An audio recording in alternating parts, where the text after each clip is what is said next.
Hola, ¿qué tal están amigos televidentes? Tengan muy buenos días. Les saluda Guillermo Paz Manueles. Les doy la más cordial bienvenida a su foro de las mañanas, La Entrevista. Gracias por estar con nosotros. Hoy viernes 6 de noviembre del 2020. Las aguas se han comenzado a retirar en algunos lugares. En otros permanece aún la inundación y ya se comienzan a dibujar las secuelas fuertes, las pérdidas dejadas por el paso de la depresión tropical ETA. En informes preliminares, vamos a establecer así, informes preliminares, porque hasta que la tierra seque, vamos a tener realmente con exactitud, con precisión, cuáles fueron los daños que ha dejado ETA a nuestro país. Sin embargo, en informes preliminares se definen que más de 23,000 hectáreas de cultivos han sido afectadas. Ya vamos a darles a conocer aquí un informe de la Secretaría de Agricultura y Ganadería sobre cuáles son los rubros de la agricultura que fueron anegados por estas inundaciones. Se establece que más de 12 puentes en diferentes puntos del país fueron derribados por las embravecidas aguas. Una gran cantidad de vados también fueron destruidos. Una gran cantidad de carreteras también están destruidas. Ciudades y pueblos también incomunicados. Se habla preliminarmente y no de forma oficial de más de personas ya que han fallecido. Hay reportes de vecinos que alegan incluso que vieron que personas se ahogaron, también personas que han sido afectadas en torno a derrumbes, deslizamientos. Cantidad de viviendas que no se tiene ahorita precisión, destruidas a lo largo y ancho del territorio nacional. Las secuelas son dramáticas, son fuertes. Desde luego, para algunos analistas no se pueden comparar con las secuelas dejadas por el Mitch, pero es un impacto totalmente alarmante, podríamos decir, para la economía nacional. ¿Qué se tiene que hacer? Porque no solo se trata de llorar sobre la leche derramada, sino que es echar a andar inmediatamente un plan de atención urgente. Esperar, como les dije, que la tierra esté apta para poder transitarla y comenzar la rehabilitación inmediata de las carreteras. Comenzar a buscar los fondos necesarios para reconstruir los puentes. También para habilitar los vados, porque los vados son vías de comunicación importantes en las comunidades del interior del país. Sin los vados, muchas aldeas se encuentran aisladas del resto del país. No entra ni sale mercadería, no entra ni sale producción. Por eso es necesario definir ya un plan, darlo a conocer en las próximas horas, establecer a través del Congreso Nacional, del Gabinete de Gobierno, cuáles van a ser las urgencias en cuanto a financiamiento, de dónde se van a obtener estos recursos. En fin, es un gran trabajo el que viene por delante. De momento, como aún en la costa norte del país hay personas todavía en los techos de las viviendas, todavía hay personas incomunicadas, entonces lo que se tiene que hacer es rescatar a las personas. Ya cuando todas las personas estén rescatadas, vamos a poder ver también una reducción en el caudal de las aguas. Entonces comencemos a ejecutar este plan inmediato, porque el país no puede estar 3, 6, 1 año, 2 años con las carreteras destruidas y los puentes colapsados. No, esto debe de ejecutarse de forma inmediata, porque ya tenemos una economía sumamente deteriorada producto del COVID-19 y toda esta situación del aislamiento social. Se han perdido empleos, las empresas han cerrado, y con esta situación de este fenómeno tropical, la economía está deprimida aún más. Entonces no nos podemos dar el lujo de estar con los brazos cruzados. Debe de haber una estrategia agresiva y bien focalizada hacia dónde deben de ir los recursos. No estar especulando, sino con un plan, con objetivos claros, para que comencemos otra vez a reactivar. Ya viene la temporada de Navidad y Año Nuevo, es una bonita oportunidad para aplicar un poco más de dinamismo a la economía, para generar más recursos, en fin, pero de todo eso dependerá de la agilidad que tenga el gobierno de la República para echar a andar este plan. Yo escuchaba hoy a las autoridades de la Empresa Nacional de Energía Eléctrica que han dicho que no hubo descargas controladas en la represa Francisco Morazán.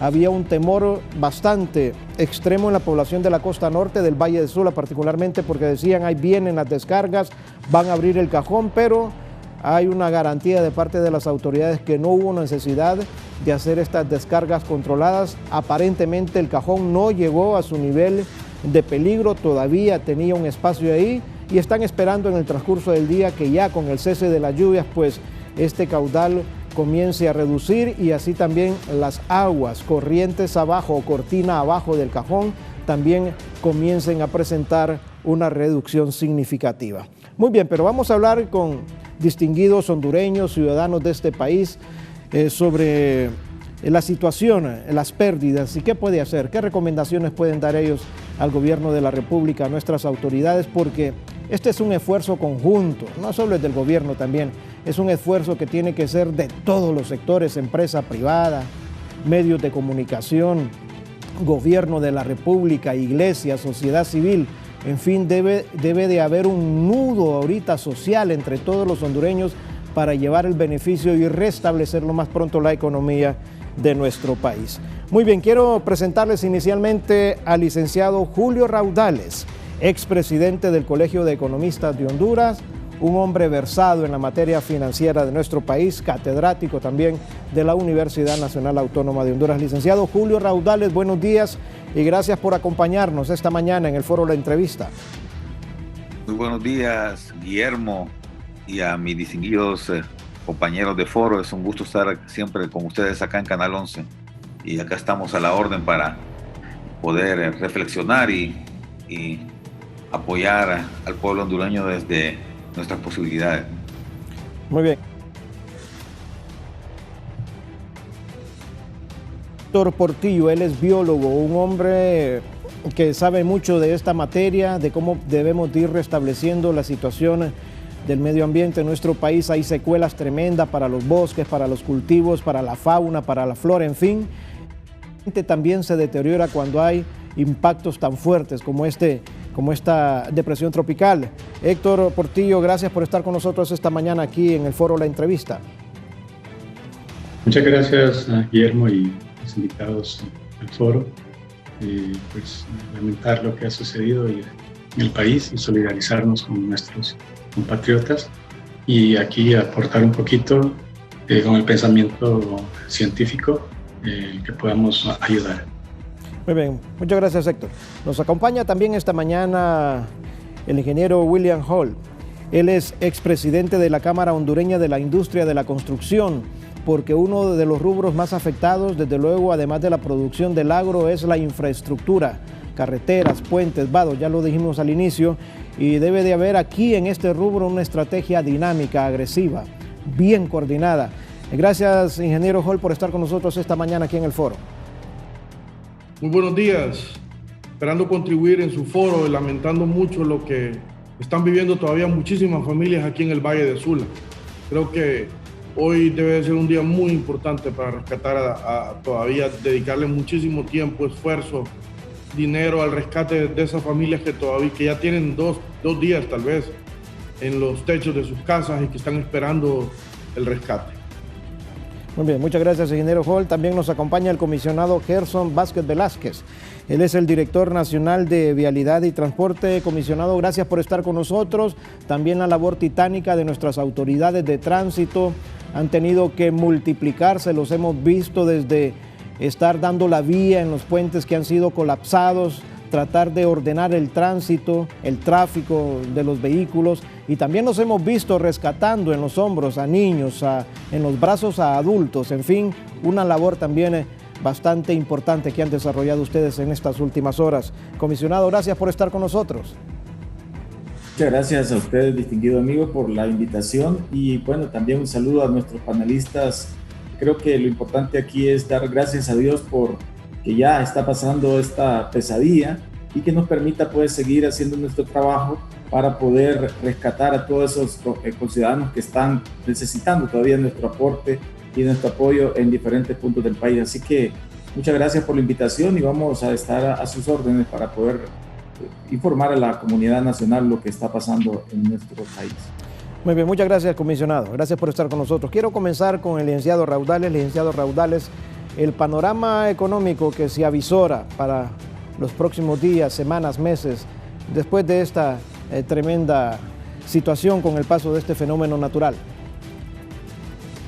Bueno, Guillermo, es muy lamentable, como decían los compañeros panelistas, lo que está pasando en el país, al ya terrible escenario que hemos estado viviendo durante todo este año. Ya prácticamente 9 meses tenemos de estar confinados y en una situación de parálisis completa de la economía, donde los mercados, sobre todo el mercado formal, que por un lado es el que genera mejores ingresos a los trabajadores, aunque no es el más grande, es un sector bastante pequeño en el país, pero los supermercados, los bancos, los negocios vinculados a la industria que reportan ganancias generalmente en este año, pues las han visto caer de forma desmedida. Por otro lado, el mercado informal, que es el más grande y es el que más trabajo genera, aunque sus ingresos no son los más elevados y además no aportan al gobierno, pues se ha engrosado debido a que muchas empresas tuvieron que cerrar, y entonces los trabajadores que se quedaron sin empleo pues se dedican a buscarse la vida en el día a día, ¿no? Pues esta gente ya también ha visto una merma importante en sus ingresos. Estamos hablando de que de 4.2 millones de trabajadores que hay en el país, aproximadamente unos 3.2 millones son de este sector informal, que se ha engrosado, repito, que ha crecido desmedidamente y que sus ingresos se han visto caídos justamente por esta misma situación. Entre más trabajadores hay en este sector, entre más gente esté en la calle vendiendo sus productos, pues menos posibilidades tienen de colocarlos a un precio adecuado, y entonces evidentemente esto afecta sus ganancias, sus ingresos, y evidentemente tiene un impacto fuerte en la economía de sus hogares. Pues entonces, como podemos visualizar, Guillermo y amigos de Canal 11, esta situación se ha vertido en más pobreza, más desempleo, menos generación de ingresos, más problemas sociales. Y a esto tenemos que sumar también el hecho de que la naturaleza se ha ensañado con el país. Hay que decirlo, Honduras está situado en una parte del planeta que es azotado anualmente por este tipo de fenómenos. No es de extrañarse, o más bien era de esperarse que una situación de este tipo pudiera darse en esta época del año. Lo que sí es lamentable es que como conglomerado social no hemos aprendido la lección que nos han dado los años. Yo recuerdo que estaba yo muy pequeño, pero muy pequeño, cuando el huracán el huracán Fifi azotó el país hace ya bastante tiempo, prácticamente 46 años han pasado desde que el huracán Fifi azotó al país, destruyó la ciudad de Choloma, allá en el Valle de Sula, pero también asoló muchísimas otras áreas del territorio, incluida Tegucigalpa. Luego recuerdo que allá por la década de los 80 también una buena cantidad de tormentas tropicales destruyeron buena parte de la infraestructura del país, y en el 1998, es decir, hace 22 años ya, el huracán Mitch prácticamente destruyó la totalidad del territorio nacional. Fueron cientos de kilómetros de carreteras que fueron destruidos, miles de kilómetros de caminos, muchísimos puentes. Recuerdo que ya para ese tiempo yo estaba ya trabajando, acababa de venir de estudiar de fuera del país, y me integré a trabajar en el proceso de reconstrucción y transformación nacional. Hay que llamar la atención en esto, Guillermo y colegas. Recuerdo que el plan maestro que se generó se llamaba Plan Maestro para la Reconstrucción y la Transformación Nacional, con la idea de que mediante las políticas que se generaran, apoyadas todas por la cooperación internacional, pudiera cambiarse la realidad que el país vive. Porque hay que decir algo, Guillermo, y esto es muy importante. No solamente Honduras está en la misma situación o en la situación exposición a desastres. También, por ejemplo, las islas del Caribe están mucho más expuestas que nosotros, ¿no? Y sin embargo, Guillermo, a pesar de que las tormentas tropicales, los huracanes vienen año con año, países como Cuba, por ejemplo, que es un país que tiene problemas de otro tipo, problemas de otro índole, pero en Cuba no se dan las pérdidas y los desastres que se provocan en un país como Honduras, ¿no? Lo mismo pasa con República Dominicana, por ejemplo, con Jamaica y otros países, las Bahamas, que se ven expuestos a este tipo de fenómenos, pero que sus economías no resultan tan dañadas. ¿Por qué? Porque son países cuyo gestión pública está muy abocada a prevenir, a solventar estas situaciones. Entonces, se generan en estos países toda una parafernalia de tareas que se dan entre todos los sectores, no solamente el gobierno, pero el gobierno lo coordina todo para evitar que la gente caiga en situación de desastre o de calamidad, como sí sucede en otros países, como Nicaragua, como Haití, y como lamentablemente Honduras también, que año con año se ha expuesto a esto. Entonces, es lamentable, Guillermo, da para hablar muchísimo de esto. Yo pienso que había un sector que el gobierno ya lo había anunciado en algún momento, que estuvo más o menos a la salvaguarda de la situación de la pandemia, y ese sector agrícola. La producción agrícola no cayó tan fuertemente como sí cayó el comercio y la industria. Pero ¿qué pasa, Guillermo?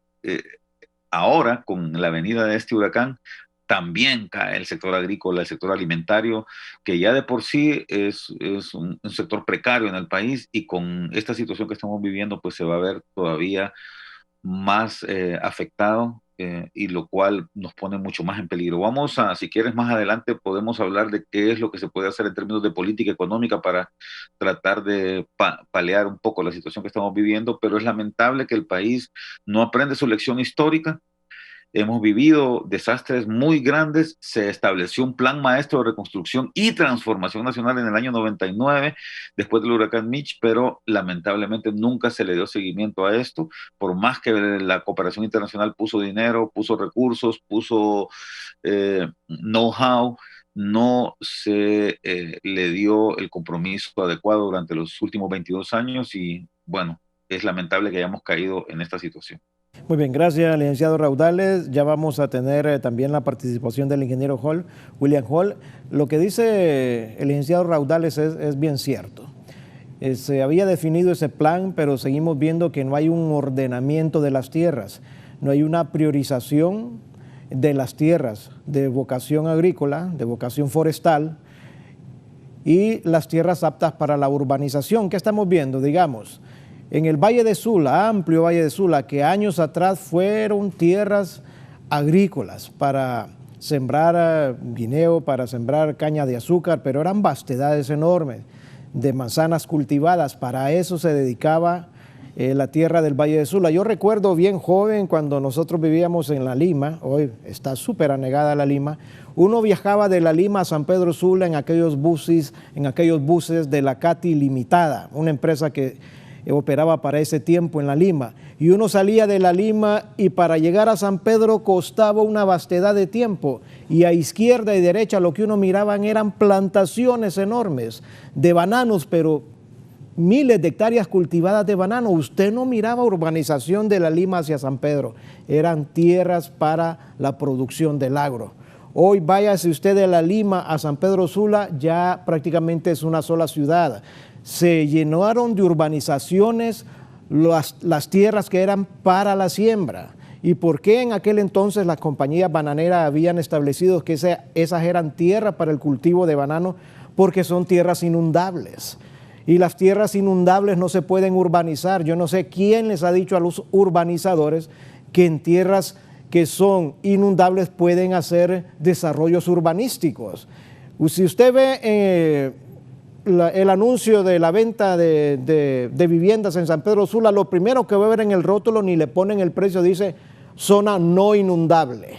¿Por qué hacen esa aclaración los urbanistas de la costa norte? Zonas no inundables, porque saben que la mayor parte de esas tierras que están ahí en el Valle de Sula no son aptas para urbanizaciones, son para el cultivo porque son inundables, y cuando vienen estas llenas, cuando el río recobra su cauce, ahí se van los proyectos habitacionales, ahí se van las familias y ahí se generan los grandes problemas. Entonces, ¿qué necesitamos? Necesitamos administrar y orientar bien las tierras en nuestro país, respetar y prohibir que las tierras inundables, que las zonas de alto riesgo sean habitadas, pero a través de ese plan que nos ha mencionado a grandes rasgos el licenciado Julio Raudales. Muy bien, no sé si Máster me tiene listo el contacto con nuestro compañero Gerlin Díaz.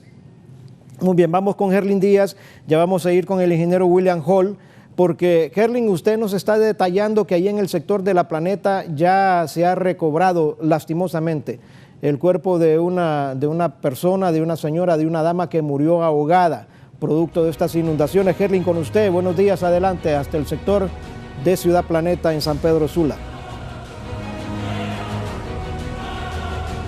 Muchas gracias, compañero Guillermo Paz Manueles. Efectivamente estamos ubicados en lo que es pues la entrada principal a la colonia Planeta aquí en San Pedro Sula, justo en el bulevar que va entre San Pedro Sula y el municipio de La Lima Cortés. Aquí pues están los restos mortales de una señora de la tercera edad. Está a bordo de un vehículo de la Fuerza Nacional Antimaras y Pandillas. Ellos han procedido a rescatar el cadáver antes de que fuese arrastrado por la corriente de agua que aún sigue golpeando y que aún sigue entrando hacia la ciudad Planeta aquí en el municipio de La Lima Cortés. Pues ella solamente está portando un suéter cuadriculado negro y blanco y también pues una mochila. Es bastante difícil poder describir su rostro. Anda con un pantalón y una blusa. No hay familiares hasta esta hora de la mañana aquí en esta zona. Ella fue encontrada junto a un cerco donde funciona una empresa de vehículos. Imaginamos que ella también pretendió pues escapar en horas de la madrugada del día de ayer de la furia del agua cuando iniciaba a inundarse toda esta zona y no le dio tiempo y ha muerto ahogada. Se supone que el interior de la colonia Planeta aquí en San Pedro Sula también habrían más víctimas mortales por ahogamiento. Hay una intensa búsqueda ya por parte de algunos familiares que han podido entrar hasta el interior de La Planeta para ver si efectivamente hay posibilidades de encontrar a sus seres queridos aún en los techos de sus viviendas. Es una señora ya de la tercera edad por algunos rasgos físicos que se pueden constatar y se pueden observar, la cual permanece en calidad de desconocida. Aquí en esta zona el día de ayer también fueron rescatados dos ancianos, los cuales no tenían familiares, solamente ellos vivían solos en una vivienda. Por lo tanto, aún se espera que los familiares puedan buscar a sus seres queridos, porque hay mucha familia aún que continúa en los techos de las viviendas y también en algunas zonas aledañas donde escaparon producto de esta inundación, como algunos cerros donde aún no llegó el agua. Podemos decir que ya no llegó porque ha comenzado su ligero descenso en esta zona, lo que es la inundación. Continúan llegando las lanchas y también por parte de algunos empresarios aquí en San Pedro Sula. Se han sumado hoy elementos del Ejército y de la Fuerza Nacional Antimaras y Pandillas a tratar de rescatar más personas. Hay del Ejército, de la Fuerza Nacional Antimaras y Pandillas, el Cuerpo de Bomberos, la Policía Nacional, menos personal de Copeco realizando diligencias de rescate, así como también facilitando el transporte a través de lanchas a las personas que aún continúan anegadas de agua. Sigue siendo crítica la situación. Vamos a ver si es posible mostrar el tramo carretero que va de La Planeta hacia el municipio de La Lima Cortés, donde la cantidad de agua sigue intacta. Allí no ha bajado. Esta es la agua que continúa entrando hacia La Planeta. Como pueden observar ustedes en las imágenes, continúa intacto este sector lleno de agua. Por lo tanto, esta es la que sigue inundando la colonia Planeta aquí en San Pedro Sula. Es muy crítica y difícil esta situación aún para la población, la cual no podrán volver a habitar hasta dentro de aproximadamente un mes, porque también se necesita una limpieza profunda que pueda hacer también por parte del gobierno, porque los vecinos sin lugar a dudas no se darán abasto, porque ya se siente el hedor el agua que ha caído producto de las lluvias, más lo que traen a su paso de diferentes zonas del departamento de Santa Bárbara y todo el Valle de Sula. Compañero Guillermo, haremos un nuevo contacto en posteriores minutos. En este momento voy a regresar con ustedes. También nuestro compañero Leo muestra las imágenes de un helicóptero que está surcando los cielos del municipio de San Pedro Sula y la Lima Cortés buscando sobrevivientes, porque también en los campos bananeros hay una gran cantidad de personas que no han logrado salir y que continúan con sed y hambre al interior de los techos de sus viviendas. Con este contacto vuelvo con usted. Bien, muchas gracias a nuestro compañero Gerlin Díaz. Desde luego, Gerlin, vamos a estar alimentando, suministrando con sus contactos toda la información que se desprenda ahí del sector de la Planeta. También en las partes bajas de Choloma hubo problemas. Anoche el vado fue sobrepasado por las aguas del río e inundó una gran cantidad de colonias ahí en los bajos de Choloma. Muy bien, quiero consultarle al ingeniero William Hall, ingeniero, sobre esta situación del desarrollo urbanístico en zonas inundables o en zonas de alto riesgo. ¿Cómo lo definen ustedes y qué tipo de permisos se dan para que estas empresas urbanizadoras puedan desarrollar este tipo de obras, ingeniero?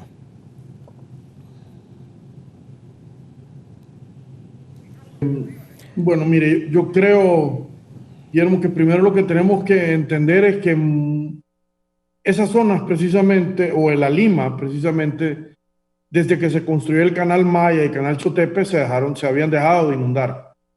O sea, eso tiene ya 14, 15 años que se había dejado de inundar, y ya hay muchachos posiblemente que crecieron en la Lima sin inundaciones. Así que eso lo hace todavía más lamentable, porque el sistema que se construyó con el canal Maya y el canal Chotepe, que lo que hacían era evacuar las aguas del río Chamelecón una vez que el río Chamelecón ya crecía, pues no se dieron abasto en esta tormenta. Creo que no se dieron abasto precisamente porque los suelos ya estaban saturados. El fenómeno vino depositando agua del oriente hacia el occidente, y lamentablemente hace 2 días depositó demasiada agua en el occidente, y eso es el agua que lamentablemente inundó el Valle de Sula. Así que después de ver de esas imágenes que son totalmente desgarradoras, nos entristece mucho, ¿no? Pero esos desarrollos como la Planeta fueron desarrollados en los años 70, que son básicamente, y la ciudad de La Lima fue inundada, fue construida por la tela, allá también en los años, imagina usted, ¿verdad? Cuando se desarrolló en los años 40, 50.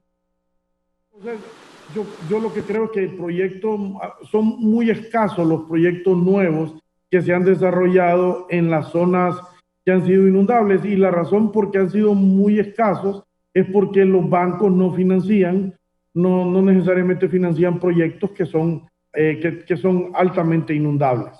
Pero aparte de eso, con las experiencias que han habido, hoy hay instituciones que, así como existe Copeco, que hoy hay que demostrarle a Copeco que una zona no es inundable para poder tener el permiso de urbanización. Así que en ese sentido, yo creo que lo que se inundó lamentablemente son áreas que constantemente se habían inundado, Guillermo. Pero yo creo que el licenciado Raudales hizo una muy buena cronología retrospectiva con relación a todo lo que ha pasado. Pero yo creo que hay algo más. El cambio climático nos está afectando mucho, y cada vez el cambio climático nos va a golpear más. Si bien es cierto, antes eran 5 fenómenos o 6 fenómenos a los que Honduras estaba expuesto año con año, ahora van a ser mucho más fenómenos. Y la vulnerabilidad nuestra, por la zona en la que estamos, lamentablemente nos va a afectar. Lo que tenemos que hacer, a mi juicio, es trabajar con esta situación, con esta realidad de la alta vulnerabilidad que tenemos en el cambio climático. Hay países que lo que han hecho es han definido su infraestructura crítica. Por ejemplo, todos sabemos que la infraestructura en el Valle de Sula es sumamente crítica. Y la razón por qué es crítica es porque tenemos la relación de los dos grandes enormes ríos, como el río Lúa y el río Chamelecón, que vienen desde el lado de occidente y traen grandes cantidades de agua. Y gracias a Dios y a las personas que hace mucho tiempo pensaron en el Cajón, porque el Cajón logró contener una gran cantidad de agua, que si esa cantidad de agua estuviera depositada ahorita en el Valle de Sula, aquí el desastre sería fatal, ¿verdad? Entonces, yo lo que creo es que tenemos una infraestructura crítica en todo el Valle de Sula, en todo el país, pero muy en especial en el Valle de Sula. Yo creo que ahora tenemos que modernizarnos, ahora hay sistemas en la que pueden estar en tiempo real monitoreando esa infraestructura vial, informándonos antes de cuando hay alguna infraestructura que ya tiene algún daño, para que cuando estos fenómenos nos golpeen, esa infraestructura se le pueda dar el mantenimiento respectivo y obviamente pudiéramos tener menos puentes fallados, menos tramos carreteros destruidos, pero para eso, como les decía yo, yo creo que ya es necesario la utilización de altas tecnologías para eso, Guillermo. Las compañías bananeras, los ingenieros de estas compañías bananeras que ubicaban a sus trabajadores en los campos bananeros utilizaban este modelo de las casas con pilotes altos, o sea, una estructura básica abajo soportando la plataforma y la vivienda arriba. Y esto salvaba muchas vidas cuando se daban lo que se llamaban las llenas en esos sectores bananeros, las casas de pilotes altos. Bueno, cumplía 3 objetivos. Uno era evitar que los animales entraran a la casa. 2, porque son más frescas. Y lo de las inundaciones, yo creería que tal vez, y le voy a explicar, porque yo creo que cuando vinieron la Cuyamel, la Unite y todo, hicieron un sistema de canales espectaculares, ¿verdad? Que se comunicaban entre sí y que les permitieron a ellos habilitar unas grandes extensiones de tierra. Antes de que ellos vinieran, todas esas zonas se inundaban y mucha de esa zona estaba permanentemente inundada. Entonces, al venir ellos y al hacer el sistema de canales, lograron drenar esas áreas y hacerlas listas para poder cultivar.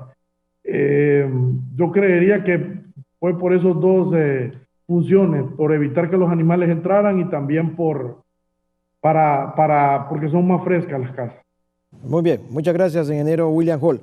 Quiero consultarle a Héctor Portillo. Héctor, ¿usted considera que hay que comenzar a definir políticas de construcción amigables con el medio ambiente, de la mano con el cambio climático, para evitar este tipo de situaciones lamentables cuando se presentan de forma agresiva estos fenómenos naturales, Héctor? Buenos días a todos y todas. Recordando lo que estaba hablando el licenciado Raudales y el ingeniero Hall, quiero decirles que yo pasé la llena del huracán Francelia en el 68. Y quiero decirle que mi padre y mi madre nos movieron al segundo piso de Campo Laurel. Yo vivía en Campo Laurel. Y en ese segundo piso, para llegar al segundo piso, las gradas estaban pintadas de colores rojo, amarillo, verde. Y entonces uno iba midiendo el crecimiento de la hiena. Cuando yo escucho la palabra hiena, digo, esta persona viene del norte, porque es un nombre que se le da a las inundaciones, la hiena. Entonces, recuerdo que las casas inclusive estaban de la compañía, tenían inclusive lanchas para mover gente a las partes más altas donde pasaba la línea férrea. Y habían casas hechas inclusive con aperturas para pasar a la parte del techo. Y inclusive habían las cenas donde se podía guardar comida. Entonces yo vivía en una de esas casas. La gente donde vivía, la gente trabajadora, se le llamaba barracón, los barracones, y las otras personas que trabajaban en la parte administrativa, pues las casas tenían mejores condiciones. Pero en general el modelo de estas viviendas eran bastante parecidas. Y yo sí considero que se construyeron hasta cierto punto para tratar de salvaguardar un poco la vida de las personas que estaban en ese momento en una hiena. Y el sistema de riego, recuerdo que se estaba monitoreando los quineles, en ese no son, se llamaban quineles, se monitoreaba permanentemente. Habían personas con esclusas, ¿verdad?, manejando todo el sistema de canales que habían en las compañías. Entonces, volviendo a su pregunta, sí creo que hay que ir volviéndose más resiliente a través de la adaptación a lo que es estos eventos del cambio climático, que como seres humanos hemos ido afectando el planeta. Y es un efecto que no solo se da en nuestro país, sino que se da en todos los continentes y en ambos polos, ¿no?, extremos, ya dado por las temperaturas bajas o altas en cada una de las regiones que tienen sus propias características. Quiero mencionarle que, volviendo un poquito a esto del ordenamiento, Honduras, se hizo un estudio, la FAO y el CATIE hizo un estudio, y Honduras desde 1960 a 1990 perdió 2.2 millones de bosque, 2.2 millones de hectáreas de bosque, y del 2000 a la actualidad se están perdiendo anualmente 23,000 hectáreas de bosque. ¿Qué representa eso realmente para un país como Honduras, donde la orografía, donde la forma geográfica, pues es montañosa? Tenemos más de 25 cordilleras en el país. Tenemos una red hídrica que drena al Pacífico y drena al Atlántico. Son cientos de miles de toneladas métricas de agua que corren. Y en la medida que se vaya perdiendo la cobertura forestal, en esa medida el efecto va a ir dañando más, obviamente, la economía, las personas, bienes, los sistemas. Entonces, creo que tenemos que irnos encaminando a cumplir con la ley del ordenamiento territorial. Honduras tiene una ley de ordenamiento territorial que fue emitida en el 2003, donde se establecen por el tipo de cobertura, por el tipo de suelo, dónde se debe de hacer la actividad pertinente. Entonces creo yo que nosotros, como dice el licenciado Raudales, no hemos aprendido la lección, ¿verdad? Venimos con un evento repetitivo donde nos está causando daño, sin embargo no nos hemos vuelto resilientes. Nos hemos vuelto resilientes como seres humanos y sentimentalmente aguantamos el golpe, pero en la parte económica lo que ha ido hemos ido degradándonos económicamente. Imagínense que usted agarra un mapa ahorita y lo extiende del Valle de Sula, y las comunidades de Celio González, la colonia Planeta, está en la laguna de Jucutuma, cercana a la laguna de Ticamaya, ¿verdad? Entonces, ¿qué sucede? Que son áreas que eran humedales. Inclusive Ticamaya es un área protegida. Entonces, estas áreas, al verse agredidas por población, definitivamente que cuando ocurren este tipo de eventos, pues nos regresan la factura, ¿verdad? Entonces, siento que como país debemos de priorizar. Si bien es cierto, el país no ha priorizado la conservación de los bosques, de las áreas protegidas, de las reservas naturales, porque las estamos perdiendo a una velocidad de más de 23,000 hectáreas por año.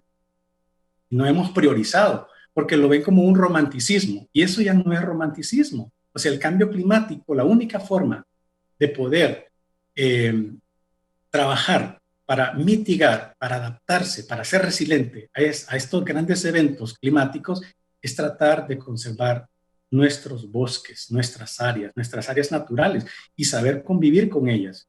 Y esto, pues, se puede tomar el ordenamiento territorial para poderlo hacer.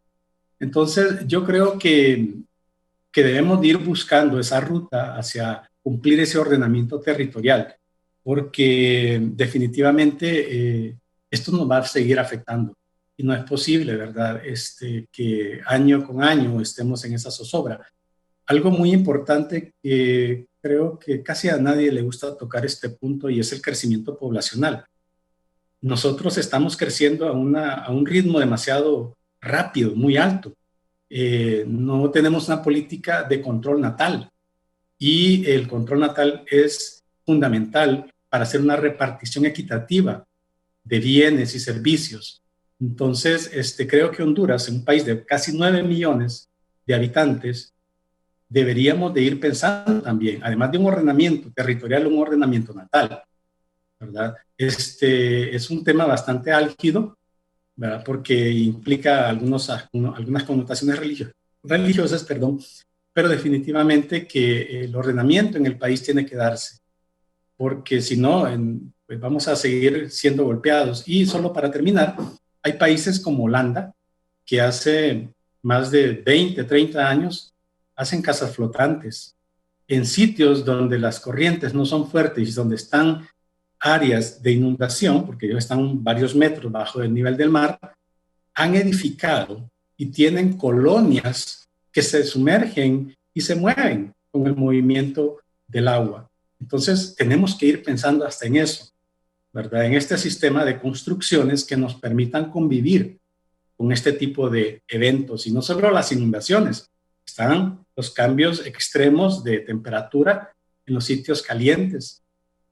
Acordémonos que también vamos a empezar a sentir eventos de climas extremos y en los sitios donde tenemos ya pues problemas como todo lo que es el canal seco, también sufre cuando vienen estos efectos extremos de cambios climáticos, ya sean lluviosos o ya sean épocas calientes. Entonces sí, creo que debemos de ir buscando ese ordenamiento a través del respeto, a través de la conservación, a través del cumplimiento de leyes, a través de lo que es la implementación también de las leyes a las personas que llegan y entran a las áreas que nos están dando servicios ecosistémicos, que nos están estabilizando el clima, que nos están estabilizando los microclimas. Entonces yo creo, Guillermo, que debemos de luchar, como sociedad debemos de luchar por mantener un balance entre lo que es la parte productiva, parte económica y la parte de conservación en el país. Muy bien, muchas gracias, Héctor. Totalmente de acuerdo con usted. Este ordenamiento de las tierras, de nuestro territorio, es básico y fundamental. Y también comenzar a ejecutar estos modelos, estos pequeños cambios en la forma de construir, particularmente en estas zonas de alto riesgo, construcciones amigables con el medio ambiente y de la mano con el cambio climático, para que esto sea una estrategia preventiva y que cuando lleguen los fenómenos pues tengamos por lo menos una infraestructura más dócil que pueda asegurar la vida de las personas que habitan este tipo de construcciones. Comisionado Gerson Velázquez, la labor de ustedes, lo dije al inicio, ha sido titánica en estos días de emergencia. ¿De qué manera están tratando de orientar, de coordinar el tráfico de los vehículos, el tránsito de las personas por todos los sectores carreteros que han sido afectados? Porque muchas ciudades, muchas comunidades han quedado incomunicadas y hay una gran cantidad de vehículos aglomerados queriendo salir o queriendo entrar. Unos porque es parte del tránsito normal de las personas y otros porque forman parte de la cadena de producción y de la cadena alimenticia de nuestro país. Bueno, nosotros, como usted lo acaba de mencionar, pues en este momento, hasta el día de hoy en la madrugada, hemos estado focalizados en salvar vidas. Y los esfuerzos de toda la Policía Nacional, incluyendo la Dirección de Vialidad y Transporte, ha sido precisamente tratar de apoyar los esfuerzos de rescate, sin menoscabo de que estos esfuerzos también es garantizar la seguridad en aquellos tramos de la red vial que tiene algún tipo de problemas, porque con eso también la gente se expone. Lamentablemente, pues en este momento a nivel nacional prácticamente ha colapsado alrededor de unos 15 puentes y probablemente otro tanto más está en una situación de, digamos, de inhabilitación, producto de que fueron superados por los niveles del agua o porque han presentado algunos daños en su infraestructura que los hace, digamos, de mucho riesgo el tránsito sobre los mismos. También hemos estado tratando de apoyar la población en cuanto a información referente a los lugares donde se pueden desplazar de manera segura y procurando pues darles la mayor cantidad de información, más que todo para tratar de apoyar la gente que está siendo trasladada a albergues. En ese sentido, nos hemos, como le dije al principio, priorizado inicialmente en salvar la mayor cantidad de vidas posibles de todas estas personas que requieren de nuestro apoyo y obviamente a partir del día de hoy, ya una vez que los esfuerzos de salvamento sean concluidos, nos estaremos focalizando en el tema de la rehabilitación de algunas vías. Es importante mencionar que algunas de las vías del país están siendo ya reaperturadas. Tal es el caso, por ejemplo, de la carretera CA5, que conduce de Tegucigalpa hacia San Pedro Sula, que es una carretera vital para la economía, para el tránsito de mercancías, para el tránsito de logística, y de todo el apoyo que la población está enviando hacia el sector norte. En ese sentido, hasta el día de ayer se logró habilitar 2 puntos neurálgicos que tenían prácticamente bloqueada la carretera por deslizamientos y derrumbes sobre la misma. Hemos estado habilitando el tráfico con esa prioridad.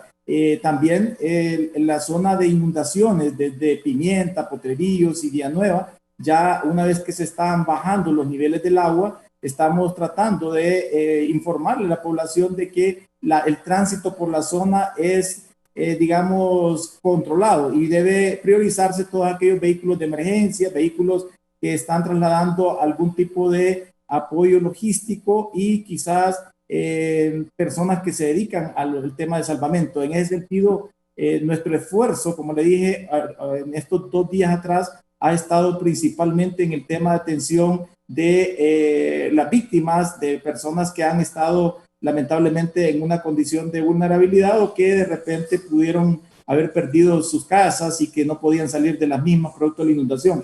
Esto ha sido todo un desafío para nosotros, pues creo que el país, aunque ya lo dijeron mis antecesores, hemos tenido muchas experiencias similares, nunca estamos preparados para atender una nueva emergencia. Y más allá de las lecciones aprendidas que esto nos deja, creo que es importante reconocer que por el número de muertos, que lamentablemente esto es un indicador que mide este tipo de tragedias, ahora podemos decir que hemos tenido, aunque todavía no ha pasado la parte crítica, hemos tenido un relativo éxito si consideramos pues que la magnitud de esta tormenta tropical esperaba que pudiéramos tener algunas pérdidas de vidas humanas significativas, tal como pasó con el huracán Mitch, y eso para nosotros es de suma satisfacción porque creemos que nuestras instituciones, que nuestro personal, que nuestros recursos han sido volcados para atender a estas personas y de alguna forma las pérdidas de vidas humanas, aunque han habido, no han sido significativas. En ese sentido, nosotros nos sentimos satisfechos, esperando pues que termine todo el proceso y que podamos dar buenas noticias, siempre lamentando la pérdida de alguna persona o de algún bien material que se haya perdido, pero importante es ver que los números hasta el momento pues no pintan, digamos, tan malos como pasó con el huracán Mitch, y para eso para nosotros es sumamente importante.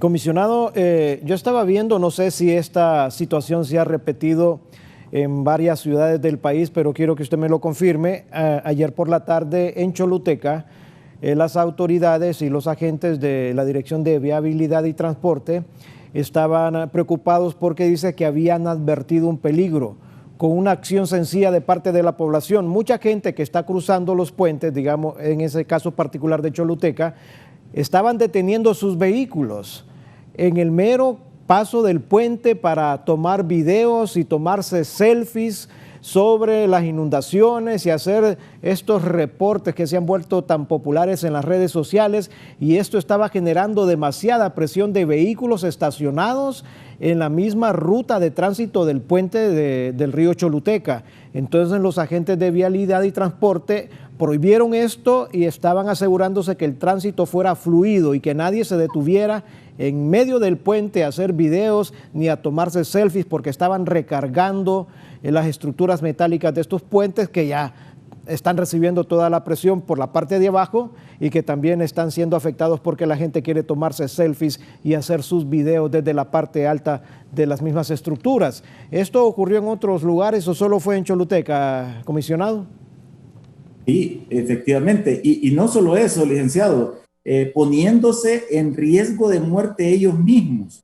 Todos hemos sido testigos de una gran cantidad de videos de esta naturaleza que han digamos, inundado las redes sociales, y la gente creo que de alguna forma, en un afán de querer captar esa mejor imagen, de tener algún registro que le pueda, digamos, significar algún tipo de importancia, la verdad es que hace un esfuerzo para tratar de hacerlo, y esto pone en riesgo no solo su propia vida, sino la vida de terceros.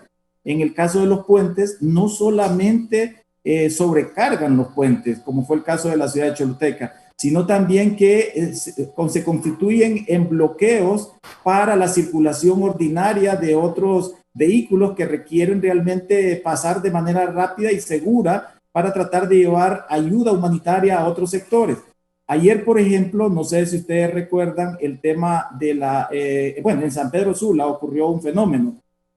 Un grupo de pescadores, bueno, la comunidad organizada con las autoridades de Copeco y las diferentes instituciones de SINAJER organizaron un traslado de lanchas desde la zona de Cortés hasta la zona de La Lima, donde se va a utilizar estas lanchas para poder salvar a las personas. Ese tránsito entre Puerto Cortés o entre la zona de la playa, digamos, hasta La Lima, tardó un poco más de 5 horas. Y esto producto de que mucha gente anda en las calles solo para tratar de ver lo que está pasando. Lamentablemente, este es un tema cultural. Creo que es un tema también de falta de atención y de concientización. Mucha de la población ni siquiera estaba en sitios, digamos, de ayuda o tratando de buscar alimentos o algún tipo de situaciones, sino simple y sencillamente polulando por las ciudades, procurando tomar un video, ver cómo está el nivel de los ríos, y todos sabemos que en estos tiempos de la cantidad de información disponible que tenemos todos los hondureños, nos permiten, sin salir de nuestras casas, de tener información en tiempo real casi de las situaciones que están pasando. Entonces creo que es importante hacer un llamado a la población que procuremos, si no es necesario, no salir de nuestras casas, porque con ello no solo estamos limitando la capacidad de circulación de las ya colapsadas vías, sino también que estamos quitando de la oportunidad de que los organismos de socorro, de que las personas que están de voluntarios en los diferentes puntos del país donde la gente necesita, puedan circular y puedan salvar vidas.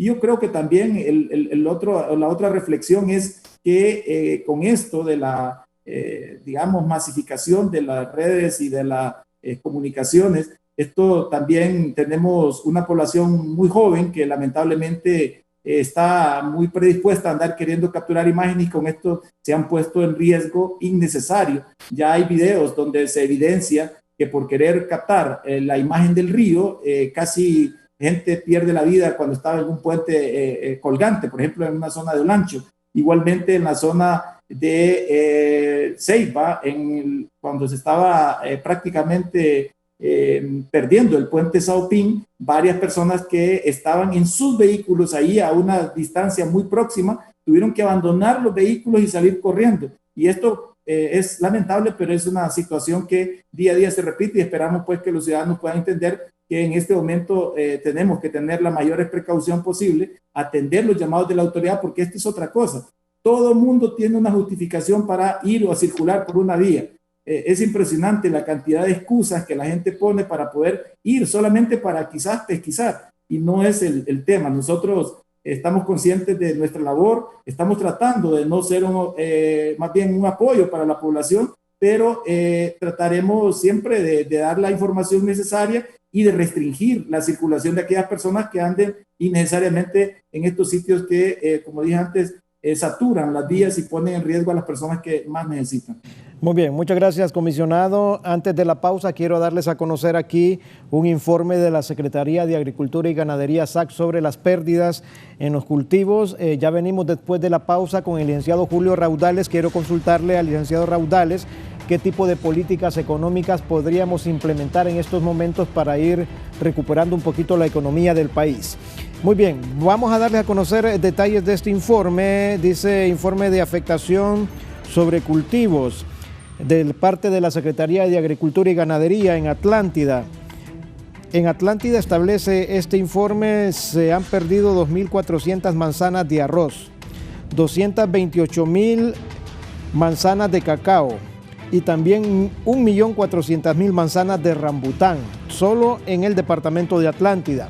En el departamento de Colón se reportan 600.000 manzanas de arroz afectadas, 120.000 manzanas de maíz y 18.645.000 manzanas de cítricos. Todos estos cultivos se perdieron en el departamento de Colón. En el departamento de Lloro, 4.365.000 manzanas de banano, 20.000 manzanas de yuca afectadas, al igual que 58.000 litros de leche sin poder recogerse. En el departamento de Lloro, en Comayagua, 500.000 manzanas de cultivos orientales, 80.000 manzanas de cultivos de camote afectados totalmente. En Olancho, 400.000 manzanas de maíz afectadas, 400.000 manzanas de frijol perdidos y 100.000 litros de leche afectados que no pudieron ser recolectados. En el departamento de Cortés, 15 millones de manzanas de caña de azúcar dañadas y 25 manzanas de cacao afectados en Cortés. En El Paraíso, 740.000 manzanas de maíz y 6.380.000 manzanas de frijol perdidos. En Intibucá, 300.000 manzanas de frijol, 1.200.000 manzanas de arroz afectados en Intibucá. Esto como parte de este informe preliminar que están dando las autoridades de la Secretaría de Agricultura y Ganadería para que usted tenga un detalle. El impacto también fue fuerte en la producción del campo y esto va a traer secuelas. Cuando toque abastecer el mercado nacional, habría que ver cómo está la reserva estratégica de granos básicos de nuestro país para ir suministrando una dinámica que no vaya a poner en riesgo la alimentación del pueblo hondureño en estos momentos de crisis.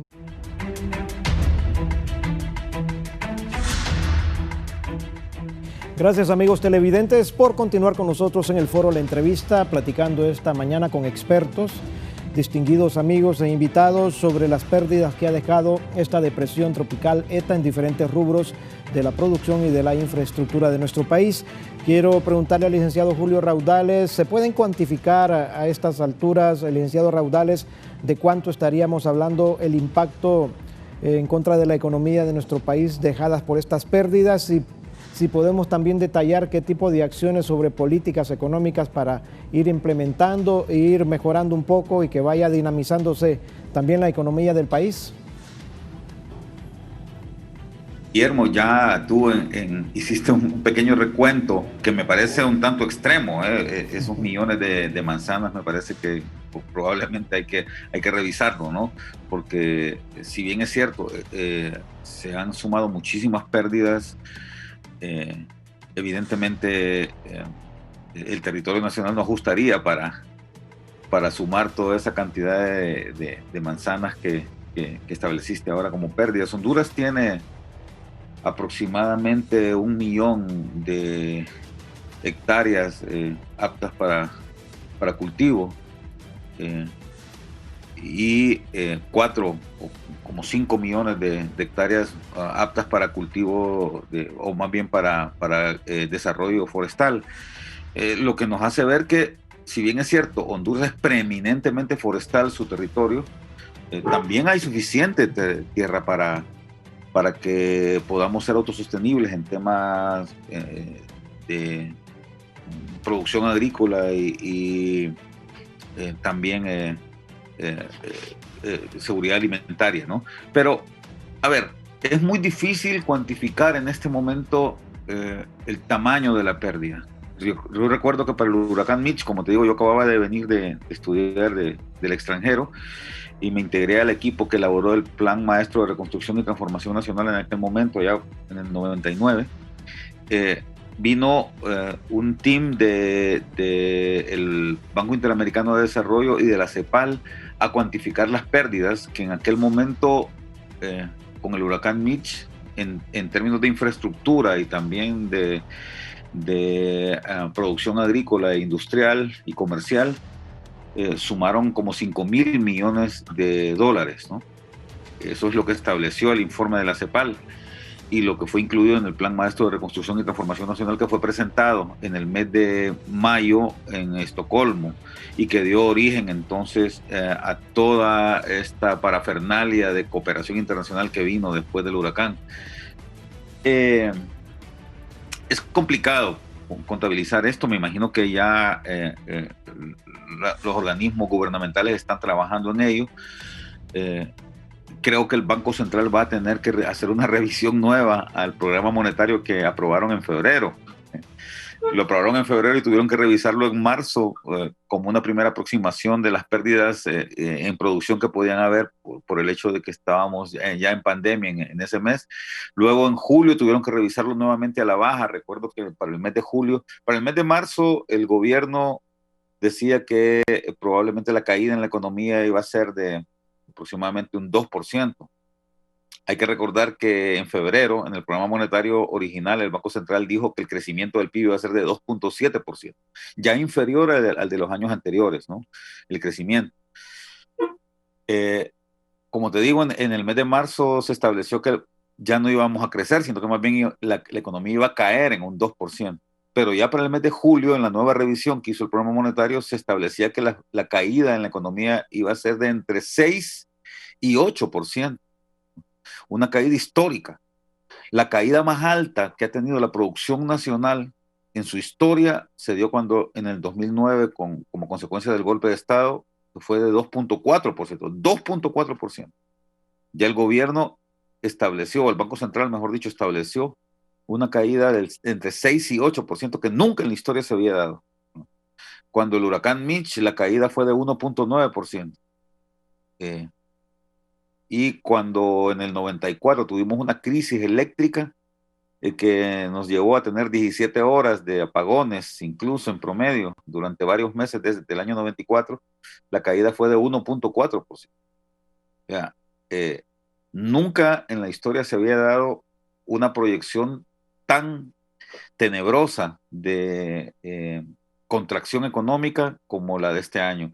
Sin embargo, creo que lamentablemente el Banco Central va a tener que hacer una nueva revisión del programa monetario a estas alturas del año para definir en términos de las pérdidas probables en producción agrícola, industrial, comercial y de vidas humanas, que como hablaba el comisionado, pues afortunadamente no son tan altas este año, pues, pero sí, evidentemente a ese entre 6 y 8% de caída vamos a tener que sumar esta pérdida tremenda, lo cual nos deja realmente en un estado de calamidad.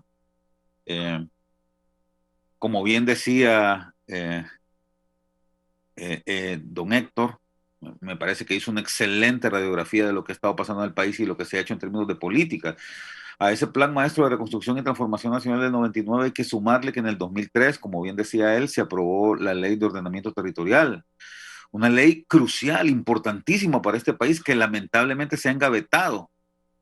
En el año 2009, en el año 2010, me tocó a mí, en lo personal, liderar la construcción del Plan de Nación, que estaba justamente basado en esa Ley de Ordenamiento Territorial. Dividía el país, o divide al país, mejor dicho, esta ley que está vigente todavía, igual que la Ley de Ordenamiento Territorial, divide al país en cuencas hidrográficas. Honduras tiene 6 grandes sumatorias de cuencas hidrográficas, o sea, toda la forma en que el agua sale del territorio nacional y va hacia el mar, define una cuenca y define una región que tiene sus propias características, y en base a esa plataforma se estableció el Plan de Nación, cuyo elemento fundamental justamente era este ordenamiento territorial. O sea, entre la ley de ordenamiento territorial y la ley del plan de nación hay una vinculación muy fuerte. Pero ¿qué es lo que ha pasado, Guillermo? No se le prestó atención tampoco a esta ley. Desde la Secretaría de Planificación entre el año 2010 y 2013 estuvimos empujando la instauración de esta ley, se habló con municipalidades para que tuvieran su plan municipal de ordenamiento territorial, se habló se establecieron los llamados consejos regionales de desarrollo, justamente para que en base a la plataforma del ordenamiento territorial y del desarrollo regional se pudiera ir avanzando en esto. Creo que fue Héctor quien decía hace poco que al tema territorial hay que sumarle también el tema poblacional, y yo estoy totalmente de acuerdo. Lo que sucede es que la ley de ordenamiento territorial, Héctor, yo sé que tú la has leído, y la ley de plan de nación definen al territorio como un elemento integral, donde la población y las regiones deben de trabajar y deben de convivir de forma interactiva para poder salvaguardarse, ¿no?, y poder desarrollarse. Honduras es un país que tiene muchísimos problemas en términos poblacionales, más allá del tema del crecimiento, que ya lo mencionó Héctor, y que es cierto, ¿verdad? Tenemos un crecimiento desmedido. Honduras es uno de los países que tiene la mayor tasa de fecundidad en el mundo. A mí me sorprende ver las cifras, pero es increíble la cantidad de personas que nacen acá en el país. Anualmente no hay un control al respecto, pero tampoco hay un control poblacional. La población también crece desproporcionadamente y de manera muy desordenada, y no se hacen caso a las reglas mínimas de ordenamiento que se establecen a nivel mundial, ¿no?, para esto. Honduras tiene, de acuerdo al último censo, colegas, en su territorio tiene más de 28,000 asentamientos humanos. 28,000 asentamientos humanos, de los cuales solo menos de 50 tienen más de 5,000 habitantes.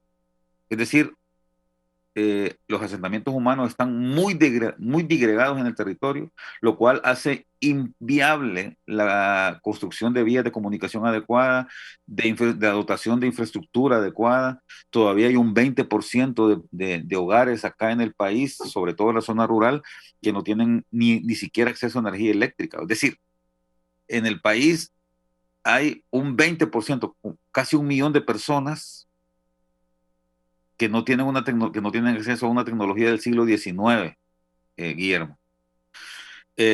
No tienen vías de comunicación, no tienen desagüe, no tienen infraestructura sanitaria adecuada.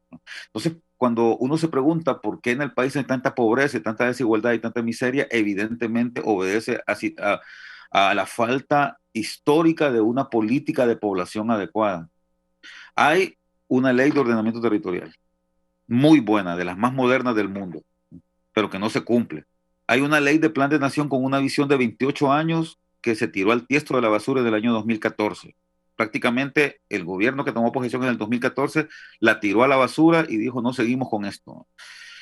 Y prácticamente las políticas públicas, la política presupuestaria está orientada nada más a un gasto, a fomentar que los impuestos que paga la gente aquí en Honduras se gasten de manera desordenada, con muy poca transparencia y prácticamente sin ningún efecto en términos de inversión.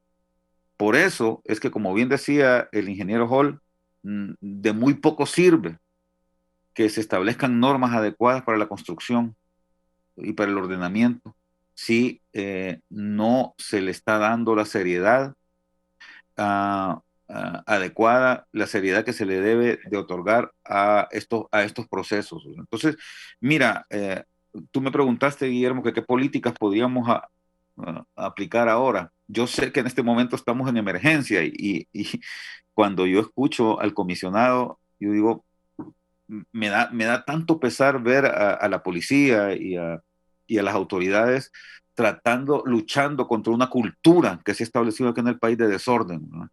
Es muy difícil hacerlo en el cortísimo plazo, revertir eso en el cortísimo plazo, y yo no me aboco por este tipo de políticas de corto plazo. Yo sé que hay que hacerlo, yo sé que el gobierno en la actualidad y las autoridades están haciendo el mejor esfuerzo que pueden para tratar de revertir esta situación, pero mientras no nos pongamos serios en términos de ordenamiento poblacional y territorial, mientras no revirtamos esta cultura que en el país se ha venido fomentando, Guillermo, va a ser muy difícil que las cosas puedan cambiar. Es necesario que la ciudadanía fuerce al gobierno a implementar estas políticas que ya existen en el país, la de ordenamiento territorial que ya está definida, elaborar una política de población que permita un ordenamiento adecuado de la misma para evitar que estas situaciones se sigan repitiendo.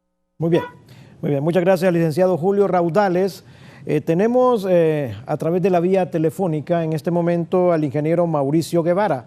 Él es el ministro de la Secretaría de Agricultura y Ganadería, SAC. Ingeniero Guevara, usted nos tiene información más precisa sobre la cantidad de manzanas de cultivos, de diferentes cultivos que fueron afectados con el paso de esta depresión tropical ETA. Desde luego que son una gran cantidad de manzanas de cultivos perdidos y que van a representar desde luego una estrategia de atención muy pertinente por parte de las autoridades respectivas, y no dudamos por parte de la Secretaría de Agricultura y Ganadería, SAC. Con usted, ministro, le escuchamos. Buenos días, gracias por estar con nosotros en el foro La Entrevista. Buenos días, Guillermo, y a todo el auditorio de 11, de la entrevista del 11, a los honorables panelistas, y solo hablaba para hacer una aclaración del comunicado, que el comunicado establece que son miles de hectáreas, está en miles, no está en millones de hectáreas. Definitivamente quiero hacer esta aclaración porque estuve oyendo que eran 15 millones de hectáreas de caña y todo en millones, ¿verdad? Entonces solo hago la aclaración de que son en miles de hectáreas. Y el comunicado está dividido en dos partes: las partes de los cultivos afectados y la parte de los cultivos pérdida total. La caña, por ejemplo, vamos a estar monitoreando, puede aguantar 7 días bajo el agua, y vamos a ver al final los daños totales que tiene el sector cañero, y así todos los sectores que leyó usted por cultivo. Sí hay pérdidas, definitivamente. En el tema de frijol tenemos todavía frijoles de ladera, la mayor parte de siembra en laderas. Vamos a ver el impacto que ha tenido la lluvia en el tema de enfermedades, en el tema de anegamiento de suelos.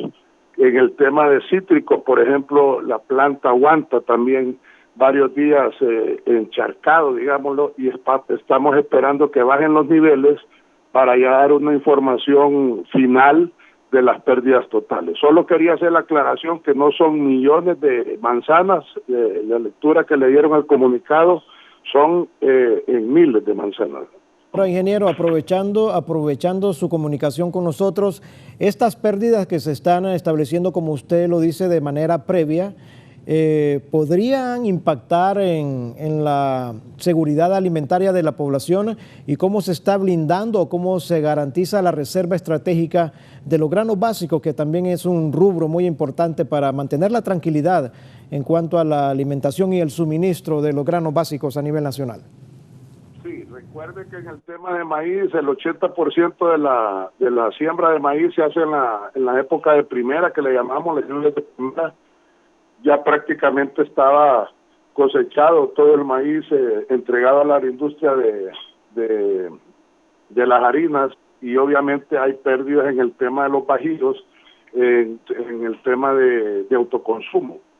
Pero el impacto, por ejemplo, de maíz, ahorita es bien prematuro decirlo. Teníamos un área de 1.500 manzanas por cosechar en Olancho, que todavía están paradas. Gracias a Dios no hubo viento, no botó las plantaciones, y esperamos que puedan entrar las máquinas, que seque un poco el terreno para ver el tema de cómo va en el tema de productividad, no de pérdida total. En el tema del arroz son alrededor de 8.000 manzanas en Colón, que estaban de 40 días. Todavía hasta el día de ayer estaba bien la plantación. A la 1:30 de la tarde me reportaron que había entrado el aguán a todo lo que es Santa Rosa del Aguán, la 25 de abril, que son las áreas más fuertes de siembras de arroz.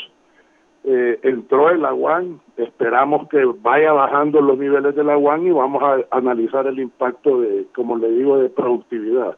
En el tema de arroz, en Comayagua y en el Valle de Jesús de Otoro, existió en algunas áreas algo que se le llama técnicamente acame, por la buena producción y la buena carga que tuvieron los arrozales en esas zonas, más el agua caída, la planta con el exceso de agua tiende a caerse la planta al suelo y obviamente ahí pierde productividad y pierde calidad molinera. Por eso el comunicado se dividió en esas dos partes que le digo, en pérdida total y en afectación de cultivos. Para concluir, la idea de generar ese comunicado era para que tuviera una idea el sector agroalimentario de cuáles eran las zonas y los cultivos que se habían inundado, especialmente en Valle de Sula, en Colombia, donde se salieron y desbordaron las quebradas, y obviamente después hacer un análisis más puntual de cuántos son las pérdidas. Definitivamente de pérdidas van a existir. En el sector bananero se perdieron 3.500 manzanas solo en Standard Fruit Company, más los productores de las empresas independientes de banano que andan arriba de 1.000 manzanas anegadas. En el tema de palma africana, de 193.000 manzanas que tenemos sembradas, a 140.000 manzanas están inundadas. Y de esas 150.000 manzanas inundadas, hay alrededor de 16.000 manzanas entre 0 y 3 años, que son plantillas, que son las que más peligran. Entonces, por eso estamos sacando comunicados diarios para evaluar los impactos y al final ver las pérdidas totales y así cuantificarlas en el sector, todo el sector agroalimentario. En el tema del leche también hay un problema ahí en Olancho y en Lloro, que alrededor de 158.000 litros de leche diaria se dejaron de poder sacar porque no están aisladas las zonas lecheras y no pueden entregarse a la industria, ¿verdad? Ya para concluir, ingeniero, agradecemos su aclaración y su llamada desde luego. ¿Usted diría que a pesar de las afectaciones, la situación en la producción del campo, del agro, todavía es salvable? Sí, recuerde también que tenemos el tema del corredor seco. Ahí se implementaron en los últimos 8 años la Alianza por el Corredor Seco con el gobierno de la República, con una inyección de 400 millones de lempiras. Andamos cerca de las 4.000 manzanas de riego por goteo, estructuras protegidas, asistencia técnica, y de ahí estábamos haciendo las evaluaciones que estaba saliendo alrededor de 25 millones de libras de vegetales para la población hondureña que atendía la mitad del país.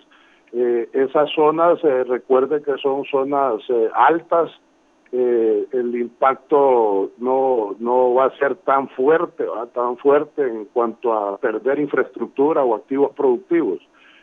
Sí hay problemas, por ejemplo, teníamos 500 manzanas hasta el día de ayer afectadas de vegetales orientales por el tema de aislamiento. El puerto no podían atracar barcos para materia prima para el tema de avícola, para el tema de concentrados, y eso tenemos que irlo evaluando día con día. Por eso yo he querido ser bien responsable en ese tema y sacar esos comunicados en esas 2 vías, en las áreas de afectación de cultivos y en áreas de pérdida total. Tenemos rambután, 1.400 manzanas inundadas, pero es un cultivo que puede aguantar ese encharcamiento o esa negación de agua, y obviamente después vamos a hacer las evaluaciones en el tema de productividad y calidad de lo que se pueda cosechar. Muy bien, muchas gracias, ingeniero Mauricio Guevara, ministro de la Secretaría de Agricultura y Ganadería, SAC, de nuestro país. Muy bien, quiero consultarle al ingeniero William Hall. Ingeniero, ¿cuál recomendaría usted que es el plan de rehabilitación más adecuado para comenzar a incorporar la dinámica y recuperar la infraestructura carretera, de puentes, de vados que fueron afectados, ingeniero? Guillermo, mire, a mí me gustaría, antes de contestarle su pregunta, hablar un poquito sobre el tema de cómo podemos resolver este problema.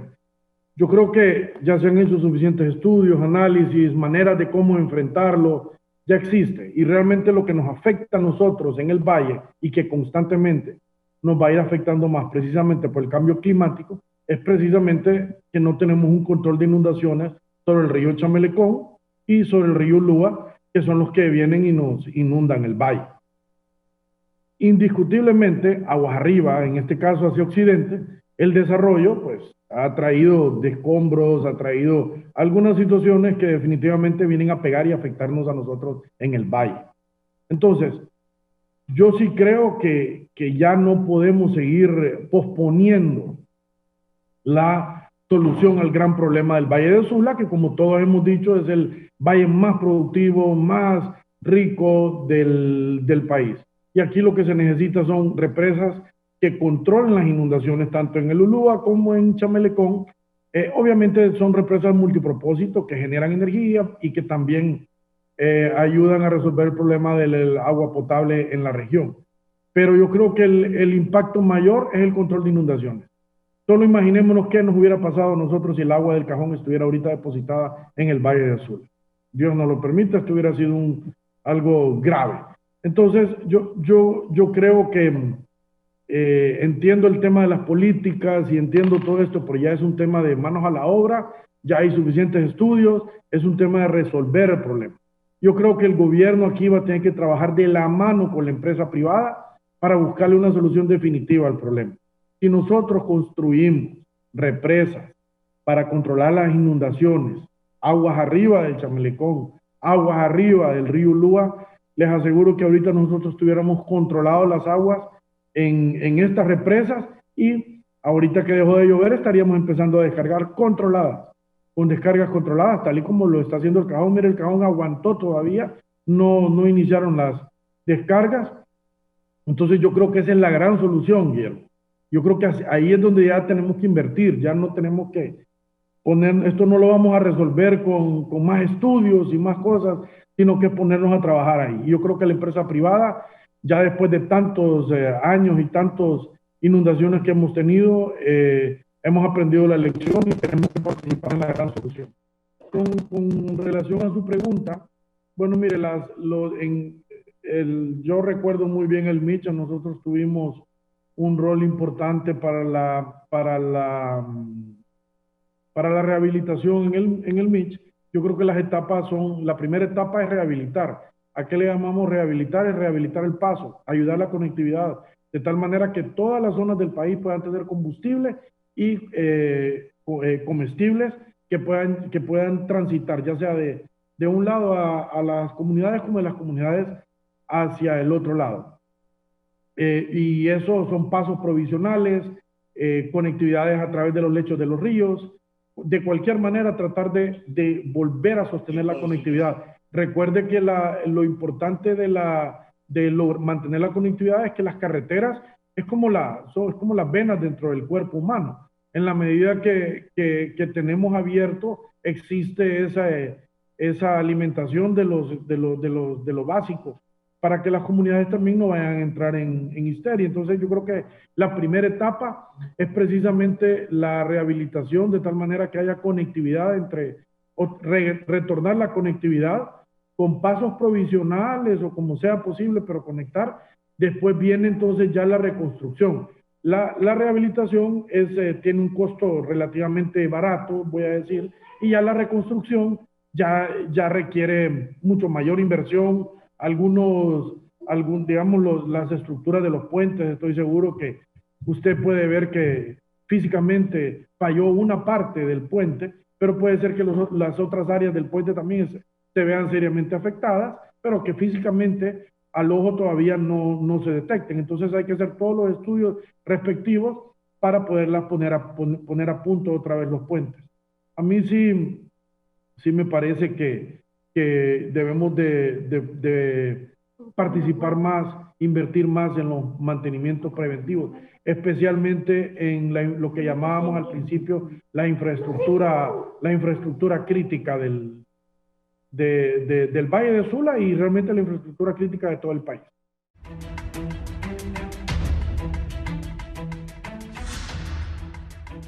Gracias, amigos televidentes, por continuar con nosotros. Estamos ya en la etapa final del foro La Entrevista. Yo quiero cederle la participación a Héctor Portillo, biólogo, para que nos deje recomendaciones, alguna conclusión importante que él tenga que hacer sobre el tema que hemos abordado esta mañana. Héctor, con usted. Muchas gracias, Guillermo. Pues básicamente yo diría que el país tiene que enfocarse mucho a lo que es la conservación de sus áreas boscosas. Las áreas boscosas son el primer amortiguamiento hacia este tipo de eventos. Entre mejores condiciones tengamos en nuestros bosques, específicamente en áreas de grandes altitudes y pendientes fuertes, en esa medida nosotros vamos a poder disminuir las escorrentías y las corrientes que puedan afectar la infraestructura y la vida humana. Entonces, creo que debemos de apostarle a la conservación, debemos de apostarle a cuidar nuestros recursos, debemos de apostarle a tratar de conservar y de restaurar áreas, ¿verdad?, que en este momento se han ido degradando por efectos de la intervención humana. Definitivamente que este tipo de eventos no deberían de tener tanto efecto si nosotros manejáramos nuestros recursos de una forma sostenible. Entonces creo que debemos enfocarnos en la conservación, en la protección, en la educación, en estar alertas también, ¿no?, como parte de los procesos. Debemos de cambiar la cultura y la educación que tradicionalmente se ha venido manejando en el país. Deben de existir ya cambios radicales, ¿verdad?, en cuanto a la prevención, en cuanto a la conservación y de manera integral, ¿no? Tenemos ejemplos, Guillermo, este efecto de pandemia, que es el primer golpe que recibe este país en el año, es básicamente porque se da en el tráfico de especies en el mundo. Muchas de estas especies llegan a los mercados húmedos de China y de Oriente, y de ahí se inicia el proceso, ¿verdad?, de la zoonosis que ocurre en esos países y nos llega después una gran pandemia. Entonces creo que definitivamente la biodiversidad debe ser el centro, ¿verdad?, de la conservación de nuestros países, del planeta. En la medida que nosotros conservemos, en esa medida nosotros vamos a recibir el beneficio de la naturaleza. Entonces debemos de enfocarnos mucho a la conservación. Muy bien, muchas gracias, Héctor Portillo, gracias por estar con nosotros esta mañana. Comisionado Velázquez, sus palabras finales y desde luego alguna recomendación. Bueno, creo que primariamente pues reiterarle o más bien solicitarle a la población que en este tiempo debemos actuar de manera solidaria, pero reitero, tenemos que hacer uso más bien de una solidaria activa, procurando brindarnos en dar ayuda humanitaria a aquellos que lo necesitan, pero también pasiva, al no saturar más las vías o las pocas vías que quedan producto de la tormenta, porque todos lo que habíamos hablado antes, hay mucha gente que todavía anda circulando en las calles de manera innecesaria. Solo salirse es urgente o necesario. Segundo, a los familiares de las personas que aún están aisladas, informarles que todos los recursos del Estado estamos volcados en tratar de rescatarlos. No obstante, es importante mencionar que hay que tener paciencia, que hay que tener un orden, y en este momento, pues el día de hoy va a ser importante para poder finalizar esta ardua labor, y es importante mencionar esto porque a veces la gente no entiende que tenemos que ir con algún grado de orden en el tema de los rescates y procurando salvar la vida primero de aquellas personas que son más vulnerables, como niños, adultos mayores, mujeres, y luego al resto de la población en riesgo. Y tercero, pues a nuestros policías ofrecerles primero un reconocimiento especial por toda la labor, y a todos los miembros de las diferentes instituciones del Estado que ahora hemos demostrado quizás ese sentimiento de solidaridad que nos caracteriza a los hondureños. Decirles que estamos muy, pero muy honrados de formar parte de esta institución, y de verlos a ustedes trabajar ahí en el día a día con la población nos reconforta. Pero esto aún no ha terminado. Hay que redoblar esfuerzos, pues aún siguen muchas personas que están necesitando de nuestros servicios y hacia ellos nos debemos. Hay que focalizarnos y reconfortarnos. Y finalmente, pues a la población usuaria de las diferentes vías de comunicación del país, las calles quedaron limitadas en su infraestructura. Necesitamos ser pacientes y tolerantes, procurando pues tener una circulación segura, principalmente en las carreteras interurbanas que generalmente, que en general quedaron afectadas, y que si antes podíamos circular a una velocidad determinada, ahora tenemos que reducirla aún más porque hay otros factores de riesgo que nos pueden producir un accidente. Y agradecerles a ustedes por esta oportunidad, pues, y a los panelistas por haber compartido este importante foro. Muy bien, muchas gracias, comisionado. Él es el director nacional de Vialidad y Transporte, lo que comúnmente nosotros llamamos la Dirección de Tránsito. Muy bien. Licenciado Julio Raudales, por favor, sus palabras finales, alguna recomendación al concluir el foro. Sí, muchas gracias, Guillermo, por esta invitación. Creo que ha sido muy enriquecedor compartir con personas que conocen tanto de su trabajo. Coincido con las palabras del ingeniero William Hall. Es importante en este momento ponernos a trabajar sobre lo que ya está hecho. Tenemos políticas ya establecidas, tenemos procedimientos ya definidos. Yo creo que han habido algunos avances, no lo suficientes para que esta vulnerabilidad pueda ser menor, pero hay que trabajar, hay que dejar nuestras divisiones por un lado y avanzar como una sociedad para trabajar en los temas que son realmente torales para el país. Ya lo decía don Héctor, es importantísimo pensar más y con mayor compromiso en el tema de la vulnerabilidad ambiental en el país. No es una cuestión complicada, no es una cuestión difícil, lo que requiere es compromiso, y eso es lo que debemos de tratar de profundizar para que nuestro país puedan revertirse todas estas situaciones. Yo me uno también a la felicitación del comisionado Gerson al trabajo que está haciendo la policía. Me parece que hay ahí una muestra de que cuando se tiene compromiso se pueden hacer las cosas bien, pero es importante, repito, que fijemos nuestra mirada en el largo plazo y que nos pongamos a trabajar ya para evitar que estas situaciones se sigan repitiendo. Muchas gracias de nuevo, Guillermo, por esta invitación y siempre la orden. Bien, muchas gracias, licenciado Julio Raudales. Muy bien, y así es, a ponernos a trabajar ya. No es que mañana o pasado mañana o después de Navidad y Año Nuevo vamos a ver cómo está el panorama. No, es ya, y sobre lo que está construido hay que trabajar para sacar adelante nuestro país. Vamos a concluir el foro, la entrevista, teniendo un contacto con nuestro compañero Giovanni Villalobos. Giovanni Villalobos platica con oficiales de la Policía Militar y nos está informando que la Policía Militar está participando en la coordinación de los rescates de las personas que han quedado inundadas y anegadas sus viviendas en la costa norte del país, particularmente en el Valle de Sula. Giovanni, con usted. Gracias, muy buenas, con Mario Rivera, portavoz de la Policía Militar del Orden Público, quien nos da a conocer que han realizado la evacuación de miles de ciudadanos en varios departamentos. Mario, buen día. Muchas gracias, licenciado. Muchas gracias, compañeros en estudio. Está afirmativo. Fuerzas Armadas, a través de personal del Ejército, Fuerza Aérea, Fuerza Naval, Policía Militar del Orden Público, en las últimas horas ha evacuado a más de 7,000 personas en 14 departamentos de nuestro país. Anoche, personal de la Policía Militar del Orden Público ha evacuado aproximadamente 500 familias en los sectores de la Morales 1, Morales 2, La San Juan, Chamelecón, Choloma, La Lima, entre otros sectores que han sido afectados por las lluvias. Las labores continúan por parte de nuestras Fuerzas Armadas. Se está poniendo a disposición todo el recurso humano, todo el recurso logístico para apoyar a la ciudadanía en estos momentos difíciles que está atravesando el país. En el tema de La Lima hay algunos inconvenientes que no pueden llegar a algunos sectores, Mario.